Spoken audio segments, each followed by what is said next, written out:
آج ہم سے اس ملک میں وفاداری کا ثبوت مانگا جاتا ہے، جبکہ آپ حضرات نے تو تاریخ پڑھی ہوگی یا سنی ہوگی کہ اس ملک کی آزادی کے اندر جتنی مسلمانوں نے قربانیاں پیش کی ہیں،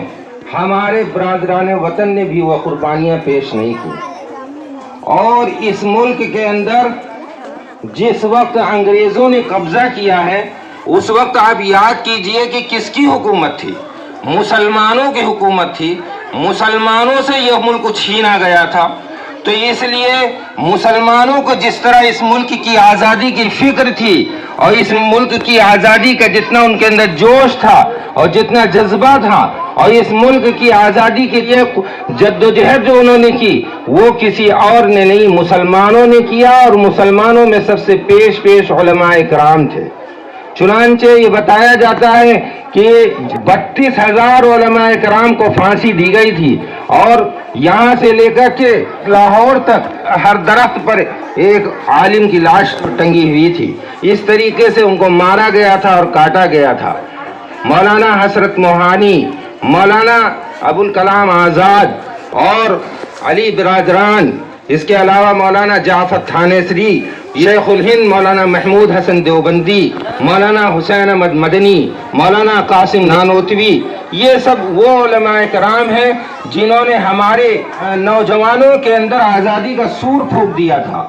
اور آزادی کی ایک آگ جلا دی تھی، جس کی وجہ سے ہر شخص جو ہے وہ آزادی کا متوالا تھا اور آزادی حاصل کرنا چاہتا تھا۔ چنانچہ جس وقت مولانا محمد علی جوہر لندن گئے، آپ نے سنا بھی، تو انہوں نے کہا کہ ہم اس وقت اس غلام ہندوستان میں واپس نہیں جائیں گے جب تک کہ ہم یہاں سے آزادی کا پروانہ حاصل نہ کر لیں۔ چنانچہ وہیں انتقال ہو گیا اور غلام ہندوستان میں واپس آنا انہوں نے قبول نہیں کیا۔ تو یہ علماء کی اور مسلمانوں کی اس ملک کے اندر بہت قربانیاں ہیں، بے شمار قربانیاں ہیں۔ اور مولانا عبداللہ باری فرنگی محلی رحمۃ اللہ علیہ، جن کے گھر پر گاندھی جی جایا کرتے تھے اور وہ مشورے کرتے تھے آزادی کے سلسلے میں، اور ان کو بہت ہی عمدہ مشورے مولانا عبدالباری فرنگی محلی دیا کرتے تھے۔ جو لوگ تاریخ سے ناواقف ہیں وہ کچھ بھی کہہ لیں اور وہ کسی طرح کا بھی دعویٰ کر لیں، لیکن حقیقت یہ ہے کہ اس کی مٹی میں ہمارا خون ہے، اس کی مٹی کے اندر ہماری قربانیاں ہیں، ہمارے اسلاف کی قربانیاں ہیں، یہاں کی مٹی میں ہمارا خون ہے۔ لہذا اس ملک کے اندر جو لوگ ہم کو یہ کہنا چاہتے ہیں کہ یہ باہر کے ہیں یا پاکستان جائیں، وہ یہ سمجھ لیں کہ اس ملک کے اندر ہم برابر کے حصے دار ہیں۔ جس طریقے سے آئین آپ کو اس ملک میں رہنے کی اجازت دیتا ہے، اسی طرح ہر مسلمان کو اس ملک میں رہنے کا آئین حق دیتا ہے۔ لہذا ہم اپنے اس حق کے لیے جس طرح سے ایک بار ہم نے قربانی پیش کی، اس طرح پھر ہم قربانی پیش کرنے کے لیے تیار ہیں، لیکن ہم یہ ملک برباد نہیں ہونے دیں گے۔ اس ملک کو ہم نے خون سے سینچا ہے، اس ملک میں ہمارے اسلاف کی باوجداد کے خون شامل ہے، لہذا اس ملک کے اندر ہم نفرت کو نہیں پھیلانے دیں گے، ہم اس ملک کے اندر ہندو مسلم کے اندر تفریق نہیں پیدا کرنے دیں گے، ہم ہندو مسلم سکھ عیسائیوں کے درمیان ہم نفرت نہیں پھیلنے دیں گے۔ لہذا جس طریقے سے اس موقع پر ہم نے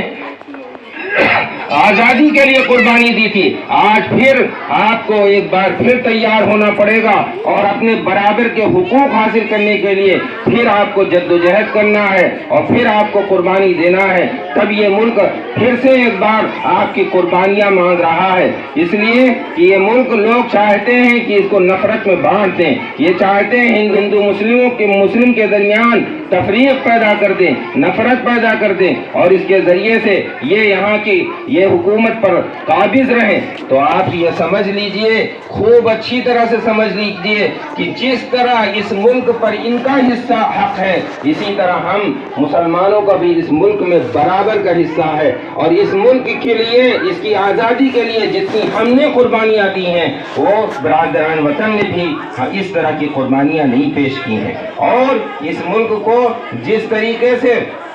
مسلمان اس وقت 500 سال تک مسلمانوں نے حکومت کی اور انگریزوں نے مسلمانوں ہی سے ملک چھینا تھا، اس ملک کو مسلمانوں ہی سے چھینا گیا تھا. ایسا نہیں تھا کہ اس وقت برادران وطن اس ملک پر قابض تھے. اس وقت ہماری حکمرانی تھی, ہم مسلمانوں کی حکمرانی تھی اور ہم ہی سے چھینا گیا تھا. لہذا ہم ہی پیش تھے اس کی آزادی کے اندر, اور ہم اس کو واپس لینے کے لیے پیش تھے, اور ہمارے علماء کرام کا اس میں سب سے زیادہ حصہ تھا. تو لہذا آج جو لوگ